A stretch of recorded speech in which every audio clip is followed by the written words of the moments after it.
Foundation of Pakistan के platform से ये रैली निकाल कर प्रेस क्लब पहुँचे हैं और कश्मीरी भाइयों से यकजहती का इजहार कर रहे हैं और ये इंडिया को बताना चाहते हैं कि पाकिस्तान का 22 करोड़ अवाम पाक अफवाज के साथ है और तुम कश्मीर में जो जुल्म ढा रहे हो और इंडिया कश्मीर में जुल्म के पहाड़ गिरा रहा है। उधर बच्चों को आज़ादी नहीं है, उधर बूढ़ों को आज़ादी नहीं है, उधर बीमारों को आज़ादी नहीं है। तुम कर्फ्यू लगाकर बच्चों को, बूढ़ों को और औरतों पर तशद्दुद कर रहे हो और अक़वाम मुत्तहिदा और आलमी इस्लामी दुनिया पता नहीं क्यों खामोश है।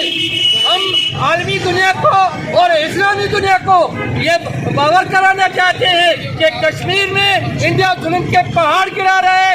आप इंटरवेंट करें, कश्मीरी भाइयों को हक खुद इरादत दिया है, उनको जीने का हक दिया जा रहा है, उसको इंसानी हुकूक के जो अलमबरदार है आलमी दुनिया, तो वो क्या कर रही है कि कश्मीर में इतने जुल्म हो रहे हैं, इंसानी हुकूक की शदीद पैमाली हो रही है। हम ह्यूमन राइट्स के प्लेटफॉर्म से पूरी दुनिया को ये बताना चाहते हैं कि पाकिस्तान का 22 करोड़ आवाम और इंसानी हुकूक के आलमी दुनिया और सारी दुनिया कश्मीरी भाइयों के साथ है।